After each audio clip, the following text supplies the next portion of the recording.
Boom Bumrah, India demolish the Aussies. What does it mean for the rest of this series? We take a look at the biggest winners and losers from the IPL mega auction, but mostly today we remember the life of Phillip Hughes, a teammate and friend to all of our panel members, Michael Clarke, Aaron Finch and Callum Ferguson. Hughesy, 10 years on.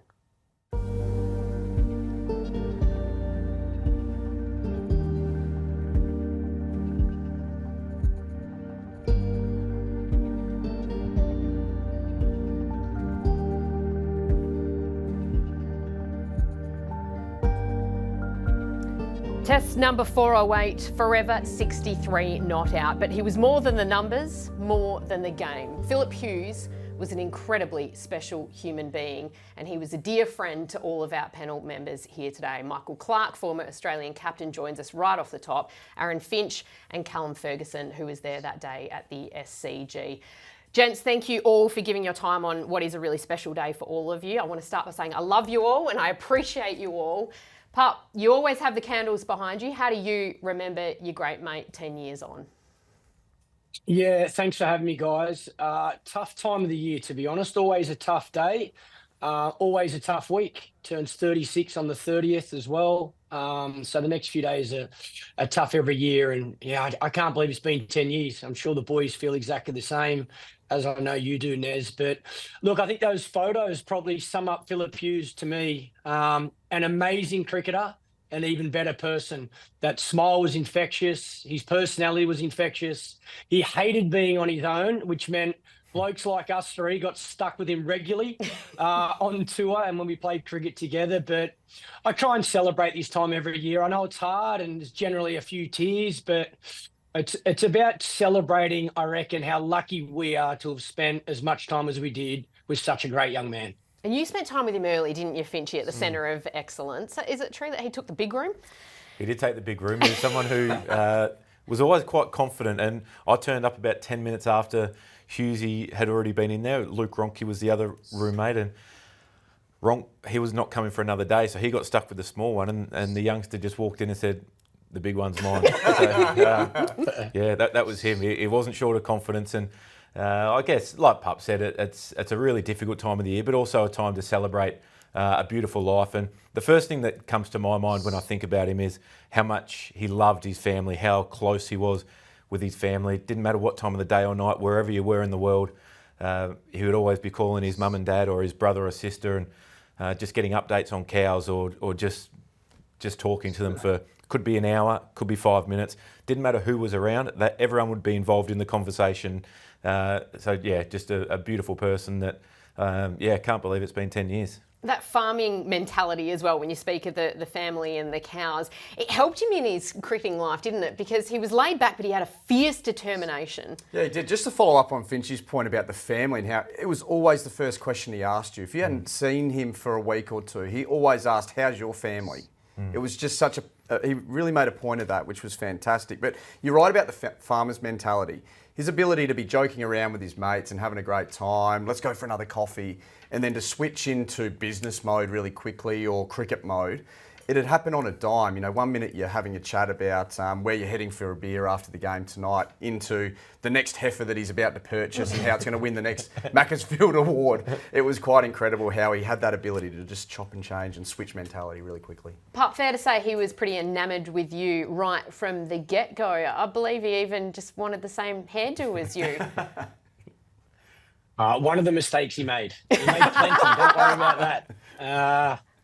Look, yeah, I don't know why, but there must have been a bad photo of a hairdo that I had that he liked, and he took it to the hairdresser in Coffs Harbour and asked for a haircut. But what he didn't realise was I knew the hairdresser quite well. So she sent me a message laughing her head off. I was laughing my head off and I caught him. So I made it very clear to him for a long time afterwards how silly he was to copy me in any way, let alone a bad haircut. But yeah, look, he was loyal to the bone, Hughesy. That's one of the things I think that every friend of his will tell you. I think He travelled so much with his cricket, as did, the three of us. So even when you weren't with him, you still had that close bond over the phone. And I think that's one of the things that will be remembered on days like today. Obviously, we miss him, but one of his greatest strengths was how loyal he was. And I think that's one of the most underrated traits you can have. But also, he'd pick up the phone to you and say, mate, can I stay for a day? How long would he end up staying? Yeah, well, again, maybe one of the mistakes I made. He asked to come and stay for a weekend. He stayed for about 4 months. So he's hard to kick out. He was so lovable and he was great to have around. So he was always welcome in my home. But look, like I said, I think, one of the things where Hughesy and I were very different is I'm quite recluse. I like my own space and being on my own. I enjoy that time, whether it's watching a movie in my room or room service, whatever it was. Hughesy wasn't like that. Hughesy was very much wanted to be around friends and family every single moment of the day. He loved company. He loved talking. He loved spending time with people. And that was one of the things he probably dragged out of me. He dragged me to a lot of dinners and made me spend more time with him, whether I liked it or not. Obviously, moving into my house for 4 months was one of those cases. But yeah, again, so many great memories, Nez. I'm very lucky to have known him for as long as I did. That reminds me of a story. We were playing a series in Dubai, and Hughesy knocked on my door, as he always did, and just comes and lays on my bed, and he's scrolling through his phone. He goes, I'm just looking at Post and Rail. And I was like, what are you talking about? What is Post and Rail? He goes, oh, you grew up on a farm. You know what I'm talking about. I said, I don't, mate. I grew up on 3 acres with like a couple of calves that we just hand fed and then sold them at the end of the year for some pocket money. And it's just going for hours and hours looking at fences and fences that he could build around the new property or the new paddock. And then he'd be on his phone to Greg, his old man, and be like, Dad, found one. What do you reckon about this? All right, yeah, we'll change that. And just like for hours. And then it gets to like 2, 3 in the morning. You go, mate, we've got a game tomorrow. Get out. But he'd also count his centuries and his pay packets in how many cows it would get him, didn't he? We just love every bit of Hughesy. And as you said, Pup, it's the fact that in all the interviews I've ever done, every single cricketer thought he was their best mate because that's how he made everyone feel. As a cricketer, Pup, that remarkable Test debut series, he gets a duck on debut, next inning 75 against South Africa. They're sledging him. They're sending down plenty of short stuff against him. He comes out in the next Test and becomes the youngest ever Test player to score twin tons. Remarkable stuff at 20 years of age. You were there. Tell us your memories of that.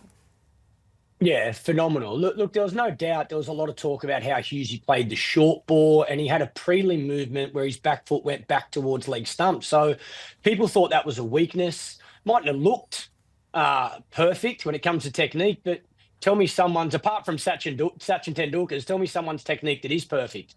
So we all had our deficiencies or areas of weakness, but Hughesy knew his strengths and knew his weaknesses. And I think that tour against a very good South African attack, aggressive team that we had a lot of tough battles against. He started with a duck, exactly that back foot, tried to work out his weakness, and they found him out. They got him out in the first innings. Second innings on a tough wicket in Joburg, I think he made 70 odd. And then we go to the second Test match and he goes 100 first innings, 100 second innings. And for me, I can't say I was surprised that he made Test hundreds. That was inevitable, in my opinion. But the way he did it, I think, summed up Phillip Hughes. To hit a 6 to bring up his first Test 100. Just that to me sums up, the type of person he was, the type of player he was. He was fearless. And I think the one thing a lot of people don't understand is I don't think there's been a better young cricketer come through Australian cricket system. The amount of hundreds he'd scored before he played first-class cricket, before he's played first-grade cricket, I think was nearly double, someone like Ricky Ponting or something like that. It was ridiculous numbers how many centuries he'd scored at such a young age. So that boy knew how to score hundreds and he knew how to score big ones. 26 first-class hundreds. Do you think he would have still been opening the batting for Australia today? 100%. Yeah, he was a absolute gun. He dominated at all levels. Obviously, he had patches in Test cricket where he dominated and then fell out of favour a little bit. But like Pup said, he just made hundreds all the time. And 26 first-class hundreds at 25, like that's ridiculous. Or 24. Yeah. Absolutely ridiculous amount of runs, and did it in Australia, did it in England. He would have done it for a long time for Australia. But he also hated being pigeonholed as a red ball cricketer. He desperately wanted to play in that 2015 World Cup, and he made his ODI debut and scored 100 on debut in ODIs. It was also your debut. Your reflections on that day? Like Pup said before, we weren't surprised. It was just he walked out with a sense of confidence. I think I faced first ball, got off the mark, and then he just dominated from then on. He got a big 100. I think it's still the highest ever score for Australia on ODI debut, and down on one knee, like bat above the head, just like flaying balls through the offside. Didn't matter whether it was on middle stump or outside off. He found a way to just destroy it through point. He certainly would have been a very, very good white ball player. His numbers reflect that as well. Yeah. I still remember actually playing in an A series up in Darwin, and he made 200 against South Africa A. And honestly, it was one of the most amazing innings, and it was on the run into that World Cup. He was around the mark, 2014, I reckon it was, in Darwin, but hit a 6 off the last ball of the innings to bring up the double ton. It was extraordinary batting, and I think everyone just sat back and went, I mean, this is Phil Hughes, and he was making a genuine run at a long career in white ball cricket too. 63 not out, the famous number. You were there that day playing as a teammate for South Australia. What are your recollections of that day? Because he also was batting beautifully. He was, yeah. He had everything under control. It was a pretty good wicket, a little bit in it early, but he managed his way through it. Remember Sean Abbott was bowling to him, and I think everyone's lives in cricket changed that day. It was a really tough situation. I thought the New South Wales players were absolutely brilliant out in the ground. It was a harrowing experience. Remember after it had all happened, he came to the sidelines, Phillip, and I saw Coops, Tom Cooper was batting with him at the time. I'd been batting with him probably 45 minutes earlier. Coops was standing by himself. I went down and stood next to him, and I don't think, well, none of us have experienced anything like that. The images that are in my mind will be with me forever. And it was like Hughesy did throughout his whole career. It brought people together, and I've got no doubt that everyone's been a little bit tighter since, but yeah, it was a really tough period, and I'd like to commend everyone on the CA staff and all the New South Wales players at the time for conducting themselves so well. Pup, you were enormous throughout that time for the family, for the public, for your teammates. Did you get your own opportunity to say your own goodbyes and come to terms with it yourself in that time? It probably took me a lot longer than you would hope when you lose somebody close to you. I think in that moment it was about trying to do whatever I could for the family, to be honest, Nez. That was my responsibility and my job as a friend. I don't think I did anything that Phillip wouldn't have done for me, given the same situation, the same circumstances, and for my family, because he was very close to them as well. So yeah, I think as Ferg just mentioned, a lot of people played a significant role and part throughout that week. Certainly at the hospital, there was a lot of help, a lot of support, doctors, experts, Cricket Australia doctors, physios. So yeah, I just think anybody that's lost someone close to them, a lot of the time when you're in that moment, you just go into a mode that you're nearly blank. You're like your mind's not thinking too much. It's just about helping any way you possibly can. And I think that's certainly what I did throughout that stage. And then thankfully over a period of time, I've been able to grieve. And I guess you find a way to take baby steps forward. Like I say, today's no different to the last 9 years. It's the toughest day of the year. It's the toughest week of the year. I'll have a drink on Saturday for his birthday, and celebrate as much as I can. But it's still so surreal. It's very raw still, and you can just imagine. I think for all of us, if you got a text message on your phone today, you wouldn't be surprised. That's just the relationship and friendship we had with Hughesy. His number's still in my phone, and I don't know. You just expect him to give you a call or to send you a text. So I'm sure a lot of people will find today tough. And like I say, I think it's just important you individually remember the good times and just take a minute to maybe raise a glass. You flew up to say goodbye. Yeah, it was difficult, and I remember myself and Matty Wade were in there holding his hand, and you just wait for him to come to and just say, "I knew you'd be here, got you." And it was just one of those situations where you don't believe it's actually happening. You can remember what you were feeling, can remember what it felt like in the air while you're in there, and yeah, just surreal, and you never think that it's going to happen. Especially playing a game that we all love, but it was just difficult, no doubt. You ended up writing a letter. I did. I think I was quite busy at the time after the incident, and I was a player delegate for the South Australian cricket team, so I was back with the team in Adelaide,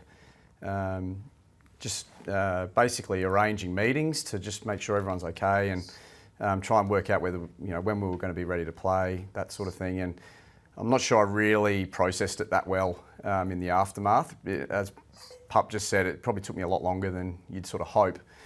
So then I was working with a sports psych and a mental health skills coach, and they just sort of suggested, "Do you think you've really processed it?" So they suggested I write a letter to him, and it was a really, I found it a fantastic mode for me to sort of get some stuff off my chest and keep that private to myself and my wife at home. But that was a really therapeutic way for me to probably help myself get to the point of processing it properly.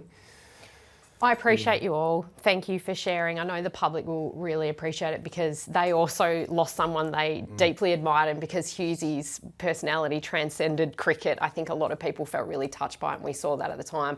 So thank you all, and always our thoughts remain with Hughesy's family, friends, teammates and fans. Stay with us. After this break, we talk Test cricket.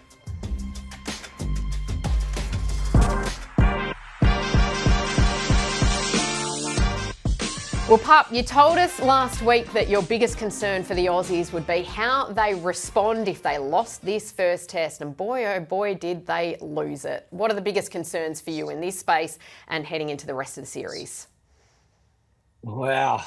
It was a tough few days to watch. I thought we started very well with the ball. To bowling her out for 150, there was certainly enough in the wicket, but I think we started well. Our catching was very good as well as our bowling. And then it was downhill from there.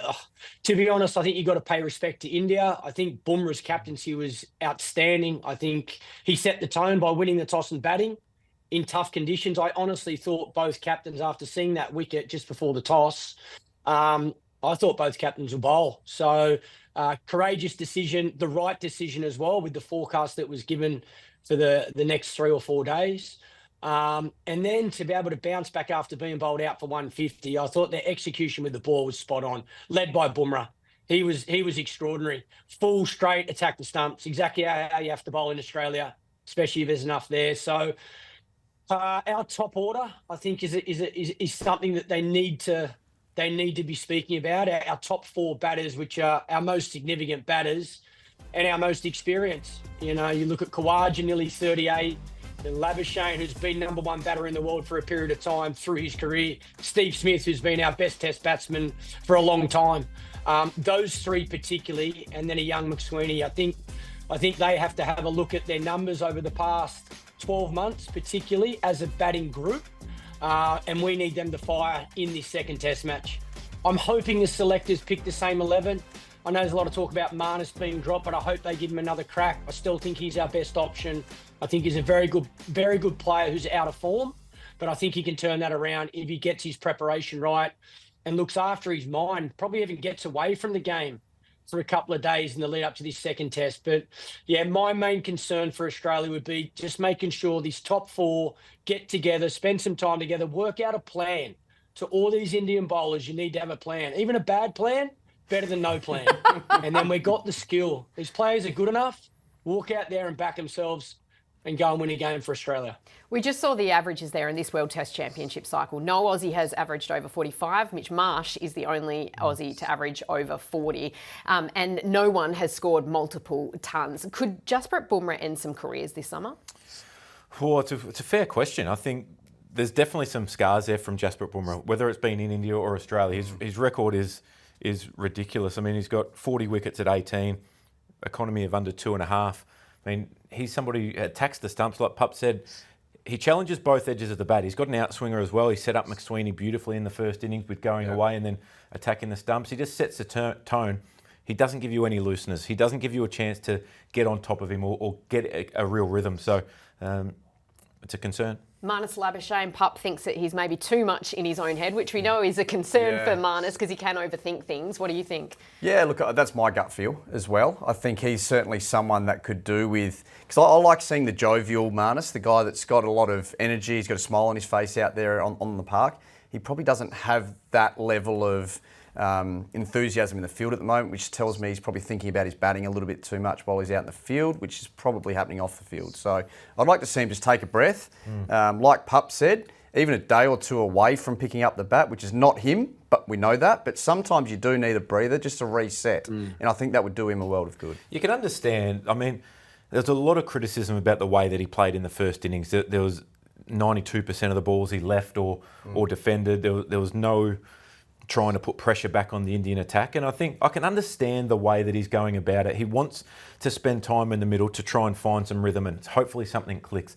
The problem when you do that on wickets that have got something in it is that one's going to have your name on it eventually. So in my opinion, his ability to try and transfer pressure, not just soak it all up, because if you let Jasprit Bumrah, if you let Mohammad Siraj just bowl without any pressure being applied, their margin for error becomes huge. So then they're going to just keep getting it right over and over because there's never any pressure put back on them. But I'd like to see him be a little bit more aggressive, just with his footwork, his mindset, out leaving in the second innings. I understand it was 10 minutes before stump, so you can always understand that. But yeah, just find a way to try and transfer the pressure off yourself and put it back on the Indians. There's always been a lot of talk in the media about his leaving game. He leaves so well, he makes the bowlers come to him, but there's always a fine balance. And I reckon what he did really well was, yes, he left well, but his most important asset was his intent and energy at the crease, like Finch's talked about. I think that's the roadmap. 2 of 52, 99 minutes that first innings. Virat Kohli, Pup, look, the knock in the context of this game wasn't necessarily hugely important, but the knock in the context of his career, but this series, it felt like a real hammer blow, especially mentally to this series. What do you think? Yeah, it was. You couldn't ask for a better second innings, really. How he come to the crease, minimal pressure on him. He wasn't scoring as many runs as he would like. So to walk out like that, team dominating the situation. He played, he played the way we know Virat can play though. So what he did was he was sharp. He was switched on because he knew he needed some runs for his own confidence. So he did the hard work early and then he earned the right to play his natural game. And by the end of his innings, everyone was sitting there saying, Virat's back. And there's no doubt about it. Now, as I mentioned before, a ball was bowled in this series. The best players, you don't want them on top at the start of the series. You want them to have to work their backside off to get into the series. And if they score 100 by test match 3 or 4, you sort of accept that because they're so good. But to allow him to get 100 in that first test, we've got some work to do now to keep him down because he's full of confidence. He's got that strut back. And that's when he's at his best. That's why he's been the best player in the world for such a long period of time. And Bumrah didn't declare on him while he was on 96, which would have been a brave decision. Yeah. Just quickly, you were there, Yashasvi Jaiswal, 22 years of age, sledging Mitchell Starc, saying you're going too slow, brings up 150 in his first test in Australian conditions. What are we in for? Not just this summer, but for the future. He's a superstar, I think. Big drive in the first innings against a moving ball. But he went away and learnt very, very quickly. He's somebody who we've seen in his test career so far. That's the 4th time he's gone past 150. Every 100 he's got has been 160 plus. So he's a super player. The fact that he's done it in India, he's done it in the West Indies, and now he's done it in Australia, that shows the quality of Yashasvi Jaiswal. Soaked up some pressure early. Like Virat Kohli, he did the hard work, got the foundation of his innings in his first 70, 80 balls in a really crucial partnership with KL Rahul, and then he flourished. He played all around the ground. He's a little bit like what we were talking about before with Hughesy, a real confidence. And when he gets in, he can play all around the ground. And anything that's over middle and off stump at times is being blasted through backward point as well. it was fun to watch. An incredible talent, and you speak of resilience, he is resilience personified. Michael Clarke, thank you so much for a really special day today. I do appreciate your time, and I look forward to chatting more about the second test next week, every Wednesday around the Wicket. Don't go anywhere. Your speaker, Juswell, well, he loves the IPL, and that's what we're going to talk about next.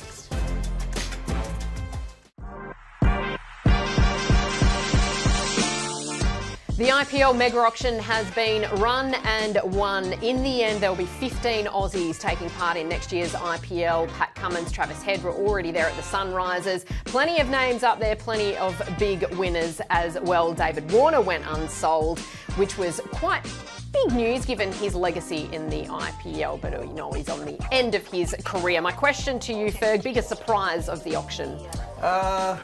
Biggest surprise? I'm not too sure. I think. I think. You reckon Strayers? You reckon? Yeah, he was the highest ever sold until 2 minutes later. Then Richard Pant destroyed that. Well, you could tell they really wanted him, didn't they, Punjab? They really wanted to make sure they got him, and as a captain as well. Yeah, 100% he'd be captain of Punjab. Best squad? Sunrisers for me. Sunrisers and squad, Punjab. We're a bit biased because there's obviously a lot of players That's at Punjab and Ricky Ponting leading or coaching them rather. So, but I think Sunrisers. I like some of I think Xavier Bartlett's going to be the buy of the tournament. I reckon he's going to have a blinder. A name to remember, Vibe have Suryavanshi, 13 years of age. What were you doing at 13? Because he's just picked up 200K. Yep, I certainly wasn't playing IPL. That was he's got an amazing record. I mean, he got a massive 100 recently against Australia under 19s. 50 balls in that one too. Unbelievable talent.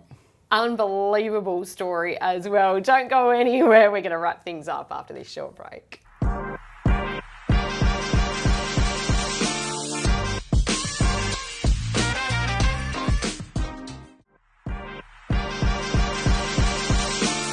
Just to finish, Finchy, you mentioned earlier Hughesy and his phone calls home. How much of a phone bill did he rack up that first tour away?